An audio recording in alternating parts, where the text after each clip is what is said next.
আখাউড়ায় Bangladesh press club জেলা শাখার ইফতার ও দোয়া মাহফিল, সাংবাদিকদের মিলনমেলা ও মতবিনিময় অনুষ্ঠিত। রিপোর্ট করেছেন রোমান খান। শনিবার ১৪ মার্চ ব্রাহ্মণবাড়িয়ার আখাউড়ায় অত্যন্ত হৃদ্যতাপূর্ণ পরিবেশে বাংলাদেশ প্রেস ক্লাব জেলা শাখার উদ্যোগে ইফতার, দোয়া মাহফিল ও বিশেষ মতবিনিময় সভা অনুষ্ঠিত হয়েছে। শনিবার ১৪ মার্চ আখাউড়া উপজেলা শাখার আয়োজনে স্থানীয় একটি মিলনায়তনে এই অনুষ্ঠান সম্পন্ন হয়।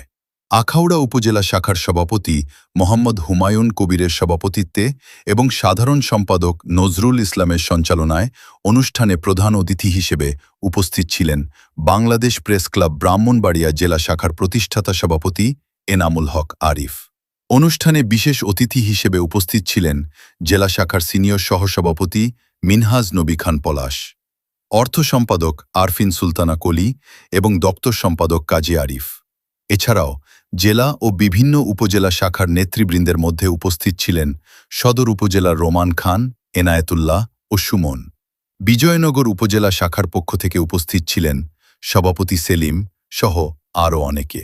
ইফতারের ঠিক আগ মুহূর্তে দেশ ও জাতির শান্তি, সমৃদ্ধি এবং সাংবাদিক সমাজের নিরাপত্তা ও পেশাগত উন্নতি কামনা করে বিশেষ মোনাজাত পরিচালনা করা হয়।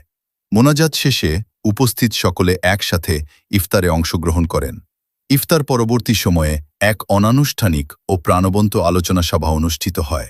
এ সময় উপস্থিত সাংবাদিকরা একে অপরের সাথে কুশল বিনিময় করেন এবং মাঠ পর্যায়ে সংবাদ সংগ্রহের অভিজ্ঞতা ও চ্যালেঞ্জগুলো নিয়ে খোলামেলা আলোচনা করেন।